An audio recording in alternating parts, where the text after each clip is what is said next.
Good morning, everyone. I'm going to call to order the Wastewater Infrastructure and Sustainability Subcommittee. We have any public that has submitted? Okay, we do not. Next is the minutes of the meeting. Does anyone have any corrections, discussions? Move to approve. Okay.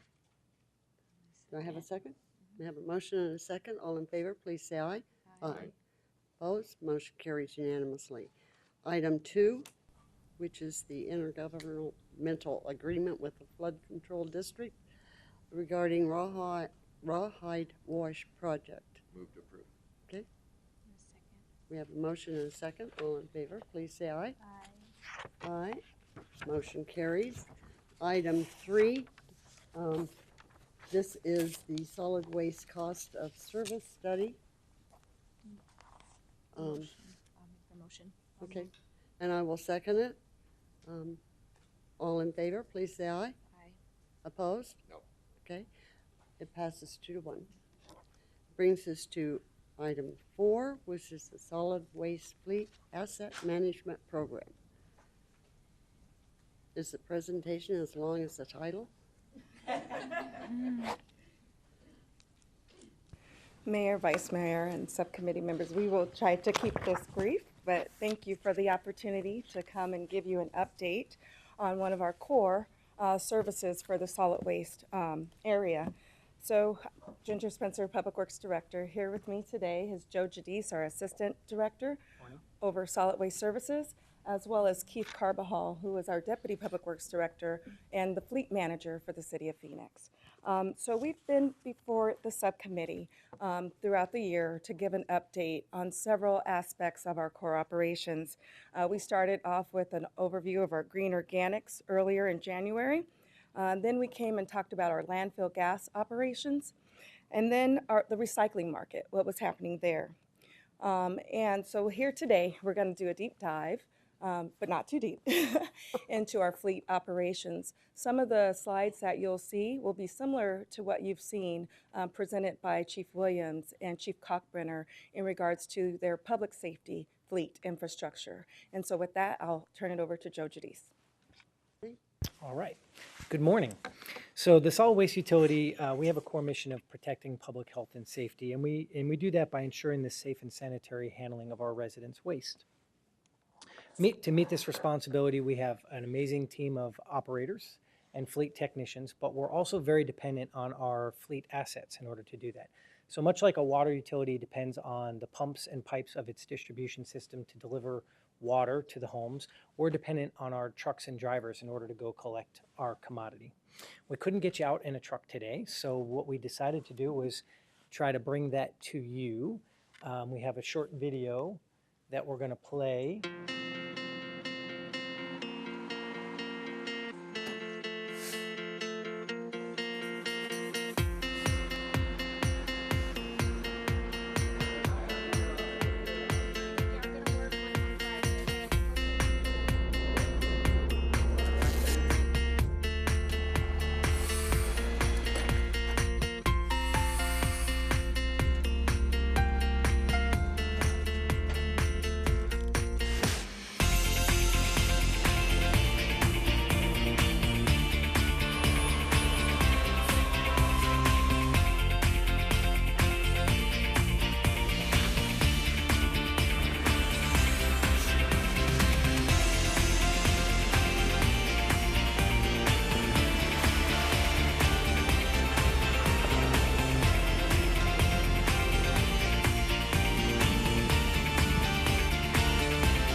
So that's a quick day in the life of our drivers, our trucks, and our garbage cans. So we have 4 key principles that we rely on to ensure that we have a healthy fleet. The first of that is maintaining an effective replacement schedule. And essentially what that means is we're trying to hit that sweet spot of replacing a vehicle such that we maximize the value of that asset over its life, keeping our unscheduled breakdowns to a minimum, keeping our maintenance cost to a minimum, and maximizing the useful life of that asset. A second core principle for us is making sure we're focused on preventative maintenance rather than repair maintenance or breakdown maintenance, as we refer to it. We like to catch problems before they present themselves. So for example, if a hydraulic hose breaks while we're out on route and that spills fluid out in the community, that's a real problem for us. We want to catch those kinds of things beforehand. A third key element for us in our fleet maintenance is to ensure that our technicians and our drivers are very skilled and trained. Being in tune with the equipment that you're operating each day or as a mechanic working on regularly, sensing when something might not be right before it actually breaks down is really important and kind of a really important art and skill for them to have. And then fourth is making sure that as our programs or our accounts are growing, that we're adding the appropriate assets and folks to keep up with that account growth. Otherwise, we stretch our existing resources thin and we have those breakdowns. So, excuse me, our capital investment in our fleet is about $91 million. And so one of the things I learned as I was preparing for this is we're not really very creative in naming our equipment. So pictured here in the upper left-hand corner is a side loader because we load from the side. And pictured down in the lower left is a front loader because we load from the front. And then pictured in the upper right, well, you can imagine why that would be called a rear loader. So these are our some examples of our collection vehicles that are out in the community. And this is the largest portion of that $91 million capital investment. We also have a fleet of heavier duty equipment and even some light duty pickup trucks and things like that for our inspectors. So pictured here is a small loader that we use for our bulk trash collection program. And then to the right is a landfill compactor, which is a really cool piece of equipment. If we ever get you out to the landfill, we got to get you in one of those because it's really exciting to be in one of those. But that's used to maximize our landfill asset life. Another key important investment for us in our equipment is the technology that we have in our equipment. And this is kind of constantly changing. We're having to monitor what new technologies are available to us. But investment in technology helps us to be more efficient, helps us to provide better service, and helps us to be more safe. So examples, AVL or GPS or automatic vehicle locator technology on our vehicles, cameras, lift sensors, onboard scales, tire pressuring, fuel pressure monitoring. Again, these are about being safe in the community by having camera angles to see more clearly or being able to provide more efficient services. So here's an example of the GPS technology. This is kind of showing where different assets are in the city. This is kind of a big blow up. But what this technology helps us do, two quick examples. At the landfill, I showed a picture of the compactor. We have GPS technology on there that helps us know when we've maximized compaction as we're passing over the garbage. At the landfill, you're selling airspace, and the more stuff you can fit in the least amount of airspace, the more effective you are in managing that asset. So we use that technology there. For our refuse fleet, we're able to tell, did we miss a collection area that we needed to pick up? We can quickly go in and check and see if our trucks had been down that street, and there's other benefits to this technology. Another investment we've made in our fleet is on the fuel side. So you may recall that several years ago we made this decision to invest in compressed natural gas as a fuel supply for our fleet of refuse trucks, so both the fuel stations and the trucks. Natural gas is a cleaner burning fuel, so it's better for the environment. It's also it's a domestically produced fuel. The prices are more stable. So as diesel prices are starting to climb dramatically now, we have some price protection because natural gas prices are relatively more stable over time. I want to just shift gears a little bit and talk quickly about growth and accounts. So in 2008, 2009, we had about 390,000 accounts that we served, and we had about 205 equipment units servicing those accounts. Today we have about 405,000 accounts, so we've had some moderate growth over that period of time. We're servicing that with 196 collection units right now. Part of the reason we have a fewer number of collection units is that we were able to realize some efficiencies for some rerouting a few years ago. But we are frankly a few units short of where we really should be to have a healthy fleet right now. And then I want to talk just real quickly a little bit about what's coming at us, because I'm sure you all realize that the city is the pace of growth is starting to pick up again here in Phoenix. And so in the northern part of the city, these are permitted homes under construction that people will be living in these very shortly. These are not like forecast planned master communities 10 years down the road. This will be in the next 3 to 6 months or so. We have 2,500 homes, and in the south, over 6,000 homes that are coming online real soon. So our need to make sure we're adding assets to our fleet to be able to collect these accounts effectively becomes a growing consideration for us. I'm going to turn it now over to Keith to talk a little bit about the maintenance life cycles. Good morning. This slide may look similar to what Ginger mentioned with public safety. It describes the maintenance requirements, maintenance and repair requirements for a solid waste side load vehicle over a 10-year period. You can see that in years 0 to 2, preventative maintenance, most of the repairs are under warranty in the yellow. We work with vendors to ensure that nothing comes out of our pocket that's covered under warranty. We still do some preventative maintenance, such as lube, oil, and filter changes, tire repair and replacements, as well as brake inspections and repairs. Throughout the life cycle of these vehicles, again, the preventative maintenance exists entirely.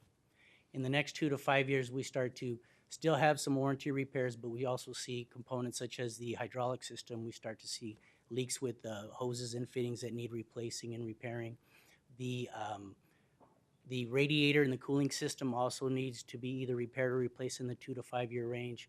We're replacing the floor on the body. Between 3 to 5 years, the loading and unloading of the loads at the transfer station wears on the body floor, and we need to reline that with new metal as well. And we're also replacing up to 4 batteries per unit in some of these trucks.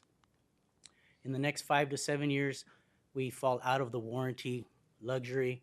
We start to see other major component failures and replacements, such as front end and suspension, steering components that need repair and replacement. The AC system by this time has more than likely been entirely replaced as well. We start to replace hydraulic cylinders, the cylinders that push the load out of the truck. These are massive 4 and 6 inch cylinders that either need rebuilding or replacing by this time as well. And we're also replacing the hoses. As Joe mentioned, we have 3 and 4 inch hydraulic hoses that are supply and return lines to a 50 or 60 gallon hydraulic tank that, if that were to fail, could cause a catastrophic oil spill in front of someone's home or in the neighborhood.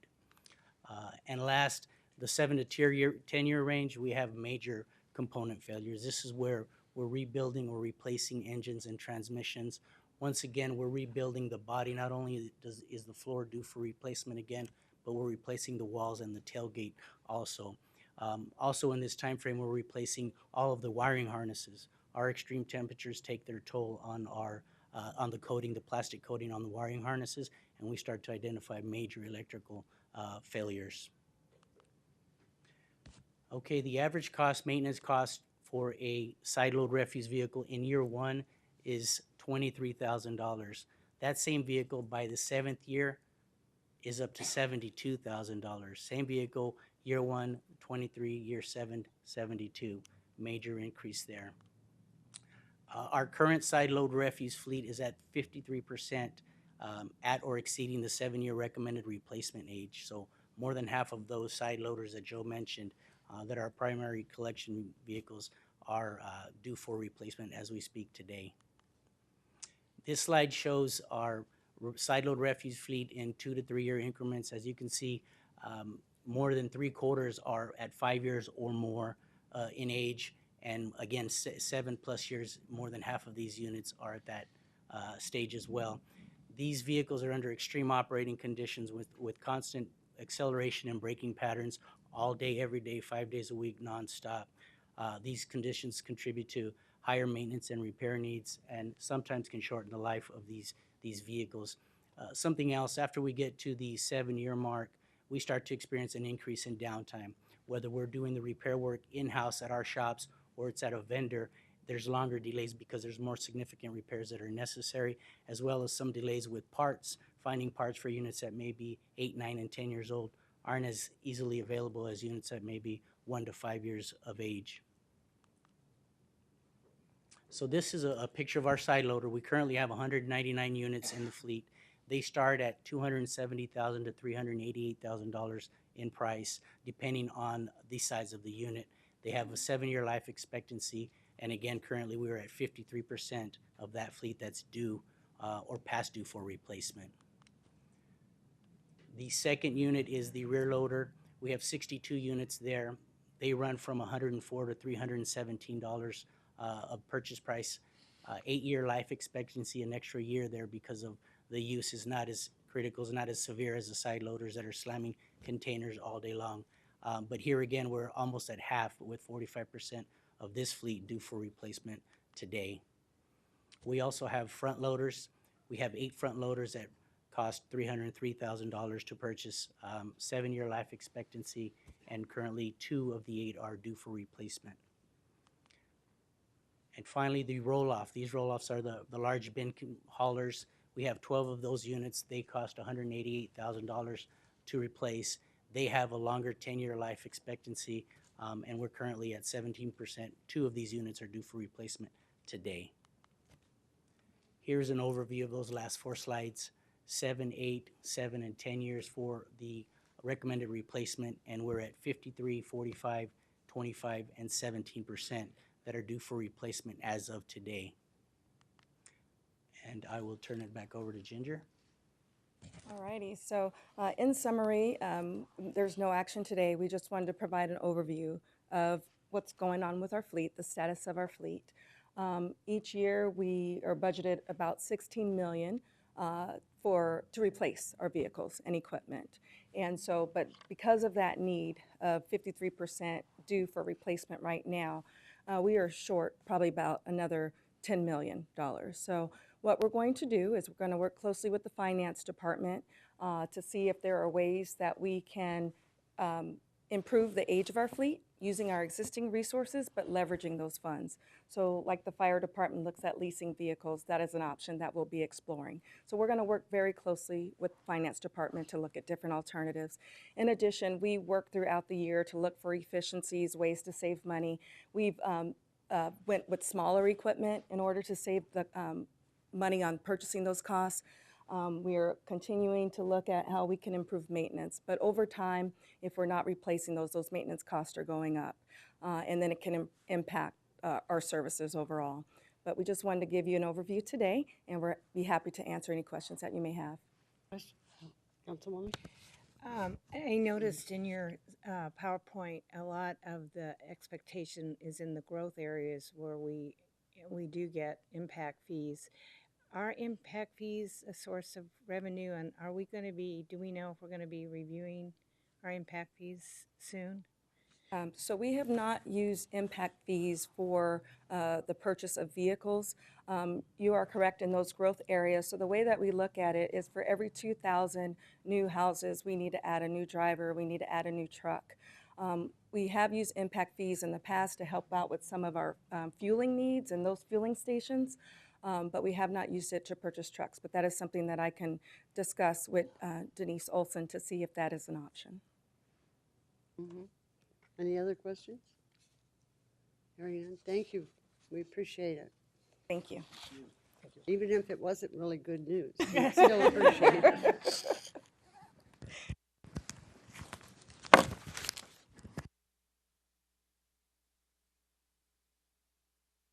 Karen?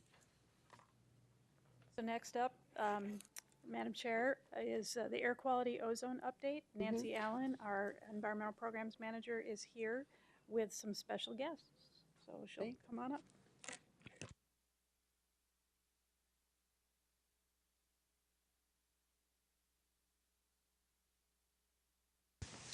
Good morning, Mayor, Subcommittee. I've got with me Ms. Yale Cabrera from the Arizona Department of Environmental Quality to help me out on this. Welcome. So today we want to give you an update on air quality.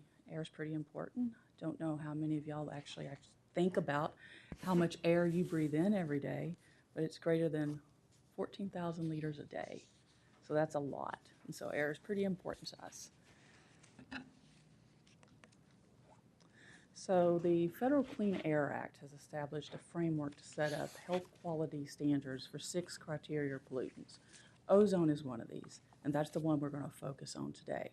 And please note that in April of 2016, the Phoenix City Council actually have decided to outperform these standards as part of its 2050 plan. So what is ozone? The ozone we're talking about today is the ground level ozone. So don't confuse that with the ozone layer that's protecting us from skin cancer. And ozone at the ground level forms when we have a series of conditions that are ideal, which is heat, intense sunlight, nitrogen oxides, and volatile organics combining with atmospheric oxygen, which is the O2, to form the O3 down there. And that's when we get a problem. And of course, we all know we have abundance of heat and sunlight in the summertime, and that's when our problems mostly are, is in the summertime. So the federal ozone standards, federal health standards, we have 2. We have the 15 and the 2008 standards. They are different. There are 2 sets, both binding on us in the valley. And you will notice that the 2015 standard is more stringent than the 2008. And that is because EPA reviews these standards about every 5 years, and they take into account the latest information from the scientific community on what ozone and the other pollutants do to human health. And they are getting more information that ozone is more harmful than they thought. So that is why the standard for 2015 is more stringent than the 2008 standard. Overall, in the area, in the valley, not just Phoenix Metro, we have had an 11% decrease since 1990. This is a representation of the 6 longest running stations in the valley since 1990. This is only 6 of them. The solid line is the actual trend line, while the dotted line is the actual data for those particular years. Again, this is only 6 stations. We have 17 total right now. So, let me get this to work.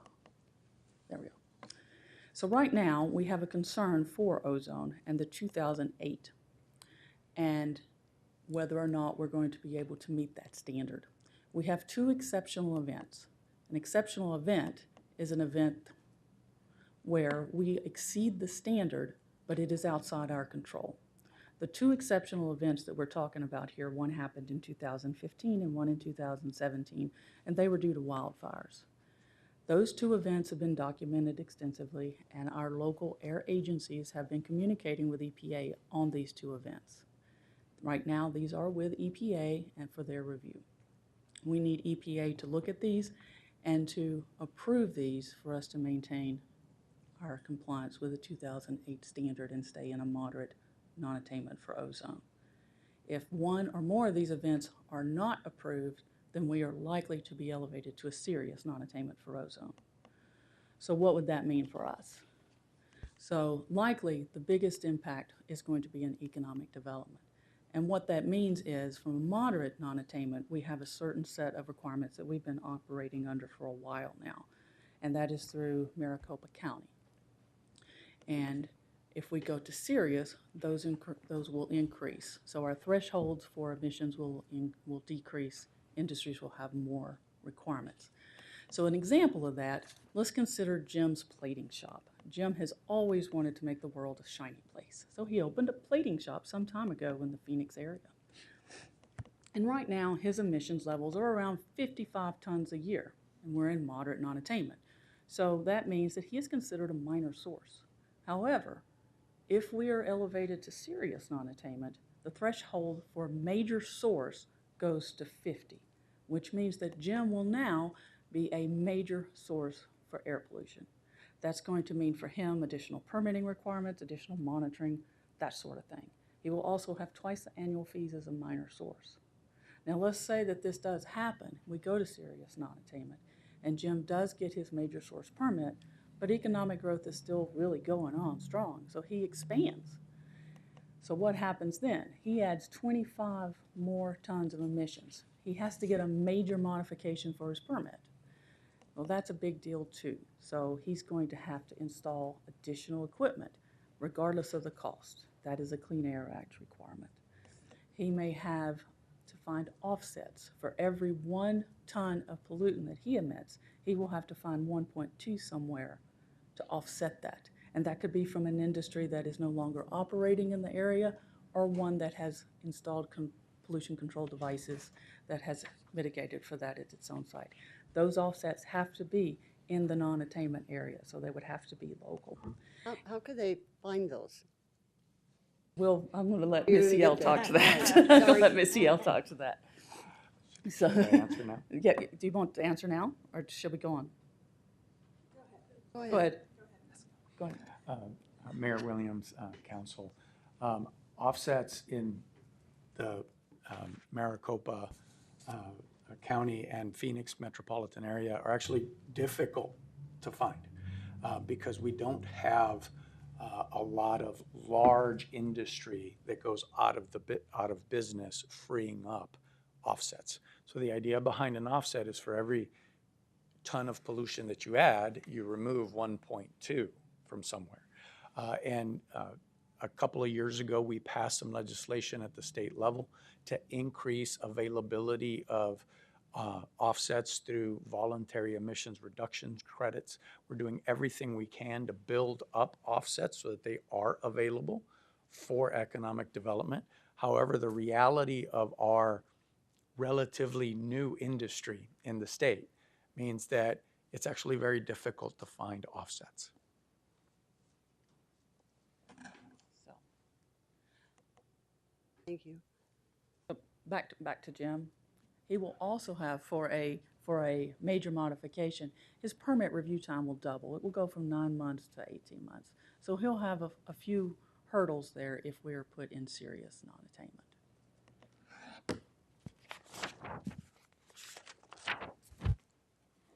We are very hopeful that our exceptional event demonstrations that the Maricopa Association of Governments has put together and that have been submitted to EPA, we are very hopeful that they will get approved. However, we are not certain. And so EPA has told us that this month they will notify us as to whether or not the exceptional events will be approved. And what they're really looking for, is it truly an exceptional event, or is it just air pollution that is routine for the area? They're usually very conservative in these determinations, but we are very hopeful that they will be approved, and our local planning agencies, Maricopa County, Maricopa Association of Governments, have done a very good job at putting those demonstrations together. By January of 2019, they will let us know whether or not we have actually met attainment. So first they'll tell us whether or not those exceptional events are approved. And then in January 2019, they will let us know whether or not we have met attainment. And the trigger there is whether or not we stay as moderate or if we graduate to serious.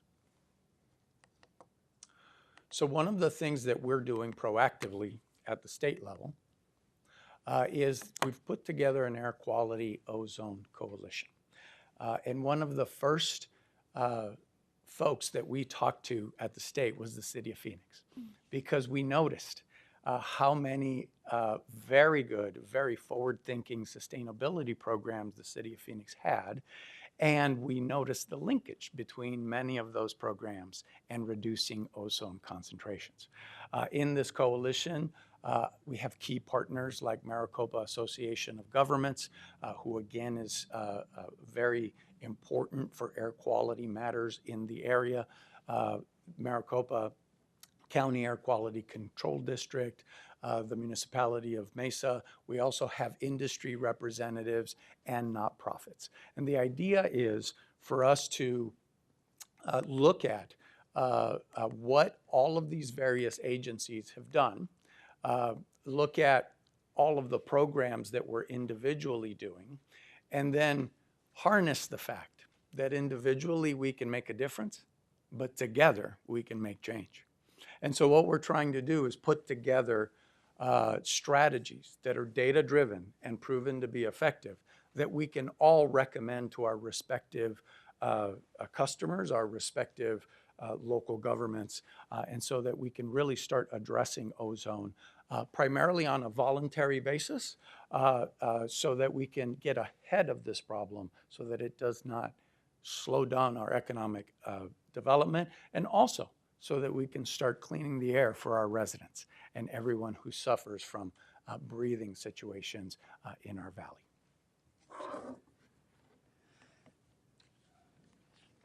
So to summarize, as Ms. Hill said, we have got this coalition and we have great hopes of it.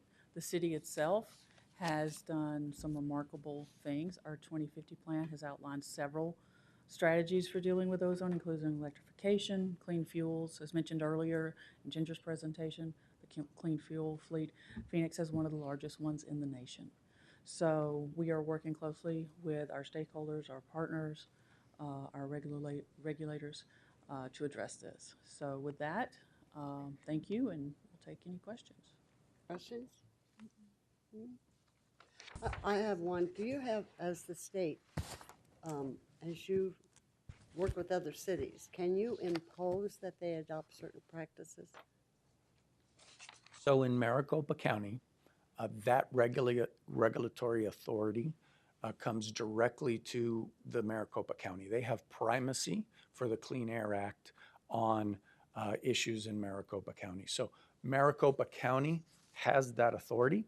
At the state level, what we do is we regulate counties that are not large and counties that don't have that primacy directly from EPA. That's why Maricopa County is a key partner for us in our coalition. Anything else? Okay. Well, thank you very much for being here. You're welcome.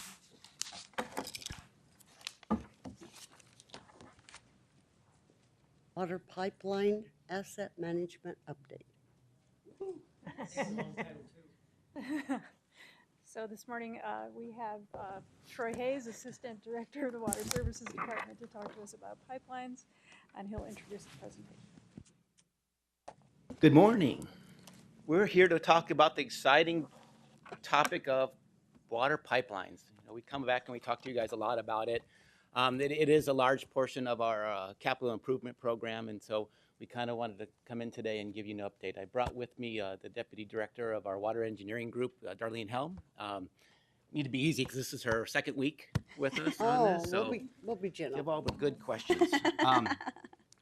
As you remember, with the pipeline program, what we do is we implement a asset management type system in the sense where we're using data to shift the program as we go through. We're making sure that we're taking into account pipe material age, leaks and breaks, and inspection reports that we're getting. And so making sure that we're investing the capital dollars at the right place at the right time.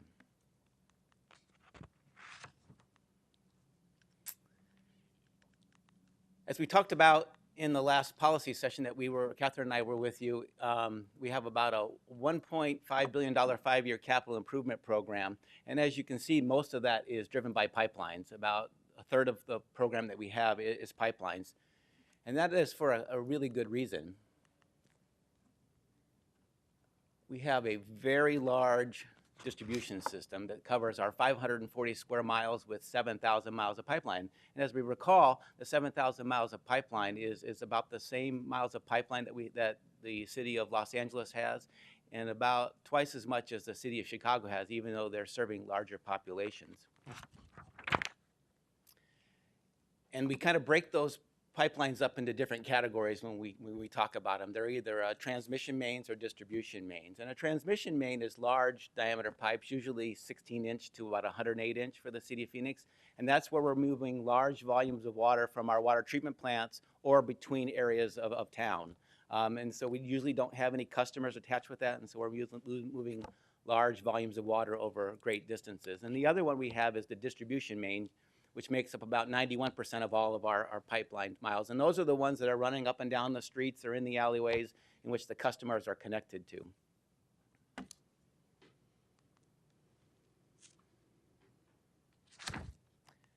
And the good part about it, or the bad part, however you want to look at it, is our infrastructure is aging, specifically our pipelines. Of the 7,000 miles, about 41% of those were installed in the 50s and 60s and 70s. And it kind of mimics how the city of Phoenix grew. As World War II ended and as air conditioning came along, we saw expansion with population starting to boom in the 50s and 60s and 70s, and the water department's infrastructure kind of mimicked that. And so why this is important is the normal life expectancy of a pipeline is somewhere between 75 and 100 years, meaning those 1950 pipes are going to be upon us here in the next 10 years or so. And so those are things that we need to keep ahead of us and to keep the capital improvement program responding to. And that's truly what we see when we're out looking at leaks and breaks in the system. What we're seeing now is the pipelines in the 1930s and 40s is generally where we're seeing breaks. You know, we do see pipes of all different types of ages and material types that have failures, but predominantly that's what we're seeing. But I would expect in the next 10 years or so, we're going to see the 50s and 60s be more of that predominant pipe break history that we've seen in those other ones. And with that, we'll turn it over to Darlene to talk about our actual program. So what are we doing to manage that aging infrastructure? We have a water distribution system inspection program, which is an asset management-based program using data to determine the condition of pipelines to plan for our rehab and rehabilitation of these assets. So Troy mentioned that the industry range for pipeline expectancy, it's roughly 50 to 100 years, 75 to 100 years. There's a range there for pipeline expectancy. But that life expectancy is influenced by environmental conditions, by pipe material, and by various other factors. So in order for us to determine our replacement timelines, we collect data from inspections performed, from maintenance records, and from monitoring break history. So for our small mains, we focus mainly on the break rate and then also on the age of the pipe for our replacement timeline. But for the large mains, transmission mains, we primarily focus on the pipe material and the age. So we've been focusing on our pre-stressed concrete cylinder pipe, where we've inspected 110 miles of the 140 miles we have in the system. And we plan to have all 140 miles inspected by 2027. And the importance of this type of pipe material that Darlene's mentioned there is it's the same type of pipe materials where you see catastrophic failures, like you saw, like the UCLA, where you see catastrophic failures where it's taking out, you know, neighborhoods and flooding and things like that. So it's a type material that and large enough that we can actually get into them and do inspections to make sure that we understand really what that material is doing over time. Yep, and so this is an I ongoing. have a question. Just out of curiosity, the water main that broke at Central and Bethany Home, what was the age of that? Was that a pre-stress? No, it's not. So that is a different pipe material, and that was in the 1950s or so, I think, that pipe material. And we see that one come up a lot, depending on which side of Central you want to be on. I think we were on the west side last year, and this side we're on the east side. So, but yeah, about 1950s or so. And like I said, we're starting to see those types of pipe materials break, but it wasn't this large. Right. That type of pipe, right? All right. Yeah. So, so as we've just mentioned here, the consequence or risk of failure for these size of pipes is a lot greater. So, what do we do for our risk analysis for pipeline replacement? You know, we have to consider several factors when we do a risk analysis. So we're looking at break rates, we're looking at material type, and we're looking at age. So risk or failure is defined differently depending on the type of main. So for a small distribution main, failure is more difficult to define because for a single main break, you have a short-term outage where the customer is affected or a short-term impact on the water system. But for a large transmission main, it's a much greater consequence of failure because you have a disruption in the pipeline's ability to deliver water to a larger number of customers. Typically, those pipelines are in major streets, so there's a larger impact on the traveling public. And then also there's a greater risk for private property because of the size of the main. So this photo here is a picture of a pre-stressed concrete cylinder pipe failure that we had. It occurred back in 2006, and there was severe damage to the private properties in the area of the break. Luckily, though, it was not on a major street, but it still had a lot of damage. And so because age is one of the main factors used in determining our replacement and rehabilitation schedule for pipelines, it's important to reiterate that what Troy mentioned, that 41% of our pipelines were installed between 1950 and 1980.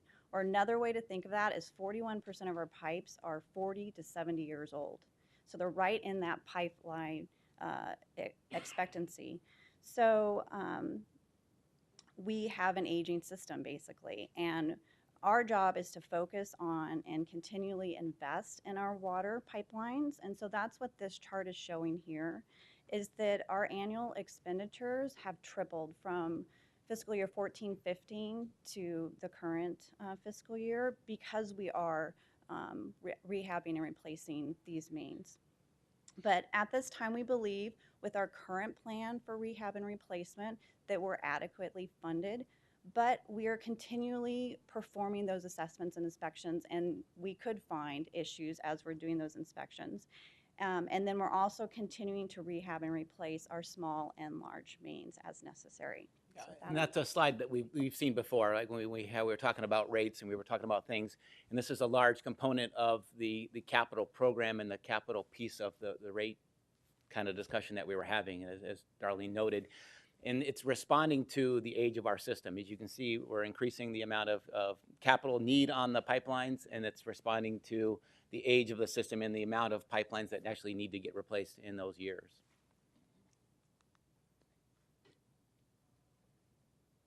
And so essentially what we were trying to communicate today is we are enacting an asset management based type system in which we are looking at condition assessments, pipe materials, break data, and taking all that data in and making sure that the capital program matches that, and so that we can prevent those failures, so we can prevent leaks and breaks before they happen, and that we're replacing them on time at the right place at the right time. And so with that, we can answer any questions on this. Question? I guess I do. So, how do you, because I'm thinking about there's areas in very North Phoenix that were actually developed in the 70s and 80s, and there was this entire emptiness between, I'm thinking of Tatum Ranch and North Phoenix. How do you manage, or how do you study that? Because I would imagine. Right.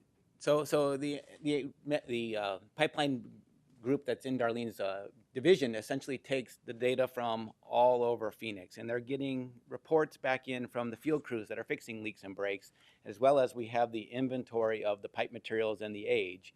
And so essentially what they're trying to do is they're trying to mimic with analysis of the likelihood of failure, essentially trying to figure out of when do we think we're going to start seeing excessive breaks on a pipeline. Just because you got one break doesn't mean you need to replace a mile of pipeline. Because a lot of the things, as Darlene mentioned, a lot of things that influence or potentially could influence a pipe failure is maybe how it was installed.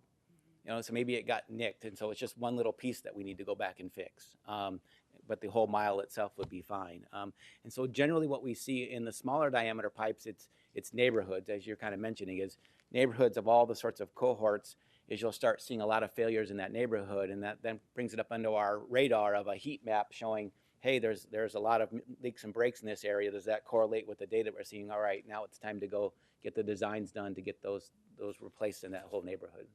So there's smaller lines, and maybe the major line that connects one part of the city to another part of the city may still be intact. Maybe should be fine, right, Okay. right. I was trying to understand that. Yep. Thank you. I have a question on a couple presentations ago. We were talking about, I think, the materials the pipes were made of. And some of the replacements, I thought I heard you say, had a bad reaction with the soil. Yeah, yes. Mary, yeah. So what we see is, and it's been an adaptation through time, and so we see various types installed throughout the years. And so in the southwest area, we have aggressive soils that would attack metal pipes and things like that, have that potential. And so what we do now is we use a ductile iron type material in which you have to put a bag around to make sure the soils aren't aggressively attacking it. And so we get pipe failures from both sides, essentially. You can either get, from the inside out or from the soil attacking the pipe in. Well, the reason I'm curious is we have discovered in the far north area of my district some severe soil conditions. And, Yeah. and foundations are cracking and leveling doesn't occur. As soon as the homes are built, the streets in, Pit settling in. they have settling here, and now there's big gaps in the driveway. I'm just wondering, do you take that into consideration when you are approving or they're installing a new subdivision for the 100%, yeah, infrastructure? yeah. So we're having design guidelines in which the developments have to follow when they're installing the water system. So essentially those get turned over to the city. And so we have inspectors that are going out to ensure that they're following our standards, that are making sure that we're getting the product that is going to last for years. Because I know right now we have one development that has to go rip out all the Go back in and infrastructure. take it out, yeah. And I was just wondering, I know that we're talking about streets, et cetera, but if it also included water? Because I would Possible, think that could yeah, be it is impacted possible. just as well. Yeah, it is possible. You need to check and make So sure. we'll get that done. Any other questions, comments? Thank you. Thank you both very much. Appreciate it. Groundwater wells. Again. All right. Just to change things up, we'll do the same presentation we did before. No. So what we're here to talk about is the groundwater system, specifically groundwater wells and our access to that. Again, at the policy discussion that we were talking about, infrastructure needs and things like that, and one of the infrastructure needs that we have is drought-related infrastructure needs. And a portion of that is our ability to access groundwater. And so today we're here to talk about that. Again, we have Darlene with us to kind of help us with some of the slides. The city of Phoenix predominantly uses surface water to meet its water demands. And in fact, about 98% of all of our water demands on a daily basis are met with surface water. And so somewhere between 2 and 3% or so is groundwater. And that's usually for operational needs or to meet smaller zones, depending on how it was built out or things like that. And to kind of,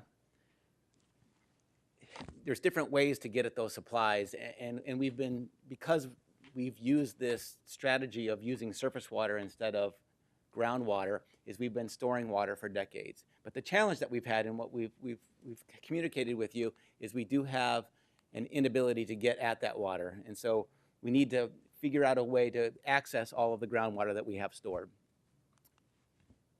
And so there's 3 different ways that we can get groundwater and store it. And so the first one is spreading basins, and that's kind of what the picture is shown there. And that's kind of a mechanical, physical ability to put water in the ground. And it's in the sense that we're going to take excess surface water, we're going to put it in large engineered basins and let it seep into the ground and get into the aquifer, right? So it's just a physical putting it down.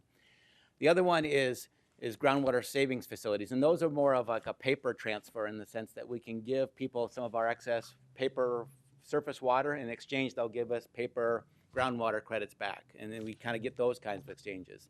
And then the other way is aquifer storage and recovery wells, or ASR wells. And this is a unique kind of invention that came along in the past 10 years or so. And so what you do is, in times when you have excess surface water, or times when it's raining and there's a lot of water, you take that water and you inject that into the well, and therefore build up groundwater around that well. And then in times of drought or in times of when you need it, you'll then turn that well in recovery mode and then pump it out with that same infrastructure to recover the water. And so it's an immediate control of putting the water into one place and then removing it in the same place with the same infrastructure. And so as I stated, the city of Phoenix over the past few decades has been storing groundwater and building up lots of credits. In fact, we have over 4 million acre feet of groundwater. And to kind of put that into perspective, the city of Phoenix uses about 300,000 acre feet of water per year for the entire Phoenix. Or the northern part, where we use Central Arizona project water, we use about 125,000 acre feet a year. So you can see there's a vast amount of supplies of groundwater in which we have that we can rely upon. The issue is is how do we get at it? And we'll turn it over to Darlene to talk about our different strategies of how we get at that groundwater. So you might recognize this slide as I go through it because it's been previously presented at a recent policy session. But we need to increase our capacity to access this groundwater, as Troy mentioned, and Colorado River water that's previously been banked underground in our aquifers. So we won't rely on just a single strategy, but we'll have several options to be able to use in different circumstances. So first, we're going to focus on drilling our own wells so that we can access groundwaters in portions of our service area that are vulnerable to extreme Colorado River shortages. So we have 22 active wells in the system and 19 wells under development. And then over the last few years, we've been bringing agreements forward to you to enhance our ability to access banked water. So the Phoenix-Tucson Exchange was one of the first of these types of agreements. So the Tucson Exchange allows us to legally rely on banked water, but physically receive Colorado River water at our water treatment plants. And then most recently, we've entered into an agreement with SRP, through which we can use SRP's well capacity. So SRP would pump its wells to recover that Colorado River water that we've stored in their SRP territory. And then that recovered water gets then put into the SRP canals and delivered to either the 24th Street Water Treatment Plant or the Deer Valley Water Treatment Plant. And then from there, we can pump that water into our distribution system that's normally served by Colorado River water. So on this map here, hopefully it shows up a little better behind us, we have in blue our 22 active groundwater wells. So currently we have 3 of those aquifer storage and recovery wells that Troy showed you the nice little diagram for. And then we have 19 production wells. Yeah, I hope it's okay on there. And then Phoenix plans to develop 19 new wells. So those are shown in green dots on the map. So we're going to install 10 new aquifer storage and recovery wells and 9 production wells. And this will ensure we have adequate access to our groundwater to pump surface water that has been banked underground and recovered during times of shortages. So of those 19 new wells under development, 2 are under construction right now, and then 10 are in the process of being drilled. So our current schedule shows that we will be complete and operational with all those 19 new wells by December of 2023. And then in closing, I just wanted to share some recent photos of one of the new wells currently being drilled. The well is located in North Phoenix, and it just has some different views of the drilling rig there. So with that, I thought we can answer any questions. That is such a big site. It is. I mean, It that's is. not what I You can see imagined. there's a lot of, so what they have up there is the cargo containers that we're actually using as sound barriers Right. to try to mitigate the sound, because as you can see in the upper right there, there is a backside of, unfortunately, most of the time with our well sites, we're in the we're in a backside of somebody's neighborhood. Yeah, so those containers will go away once the well drilling operation is done. Right, so the well drilling usually lasts for a month or two, and it's 24/7 that they're continually drilling the well. And then once we reach the levels in which we're trying to achieve, then they'll pull that out, and then we'll start the equipping phase of that. Vice Mayor? Thank you. Could you go back to the slides, I think slide, where you talked about the 3 different types of, Yeah, I think all 3 were on one. that one. Yeah, so how much of each are you planning on building? So the ASR wells, we had, We have 3 currently, and we're going to be installing 10 more. And more. and then the other ones, it's just as we have excess water, we're trying to figure out different ways, and that's either through the agreements with the Gila River Indian community, through the city of Avondale. We're trying to figure out places to put all of the excess water to ensure that we're making beneficial use of all of that. And so depending on depending on the year that we're in, it kind of moves and sways in how we're achieving that. So in the idea you presented at the previous policy meeting, we'll do 10 of the one type. Yes. And then budgets for what we think we might need with the other 2. Correct. Right. But you don't know exactly how that's. No, gonna no, look. because depending on the water demands and depending on what's going on in the system, the amount of excess water that we have is. I mean, aren't they expensive to build? It just seems like there's a Spreading lot base- of yeah, wiggle yeah. room So, there. so that was some of the strategy of using the Tucson agreement in the sense that they have a spreading basin there and they have a well capacity, and they were leveraging the capital that they've installed to do that. We have GRUS, the Granite Reef system, in which a lot of the valley cities then use that we've built previously that we then have installed that we can put water there. And so we're looking at established infrastructure that's currently there and trying to find places to put it to get those groundwater credits. Thank you. Are those open air? Yes, yes, ma'am. Do we lose a lot in evaporation? There is some evaporation loss, as with everything that's open to the air. But it is one of the efficient ways of actually getting it into the ground, physical water versus the paper water and things like that. That's why the innovation of trying to build the ASR wells, even though it's a smaller volume that you can do, but it's much more loss. It directly goes into the aquifer. I'm just curious, like, how big is that? The size of a football field, or what? Yeah, it's more. Those are probably more than football fields each. Each one of them. Yeah, I think just thinking about them, it's probably that first one there is probably 2 or 3 football fields. So it's very large, massive areas of tens of acres of land in which they're putting water into. Not putting any of those in people's neighborhoods. Just kidding. Just kidding. That's right. They would call. Yeah. And so most of the time they're out in remote parts of town. Like I said, the GRUSP is over as the water comes in from out towards the city of Mesa, out on the east side. There is some out in the way west. And so it's really places where you can get land relatively cheap in which you can impact the aquifers in which you're trying to get at. Right. So you're trying to, if you had it, you have to be able to recover it. And so you're trying to put it in aquifers, you can have that recovery phase, and as well as, you're not paying in-town prices. Any other questions? Right. Thank you. Thank you. Thank you.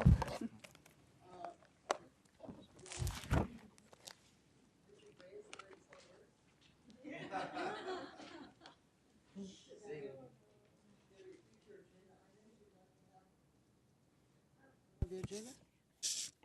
I think this is probably the appropriate subcommittee, but maybe we should get an update on impact fee program, Oh, Just- yeah. even if That's it's a on good idea. consent, but Yeah. at least have some information on it. I know we have to report it yearly, so. We do, Yeah. and I'll talk to our impact fee group and come back. Thank you.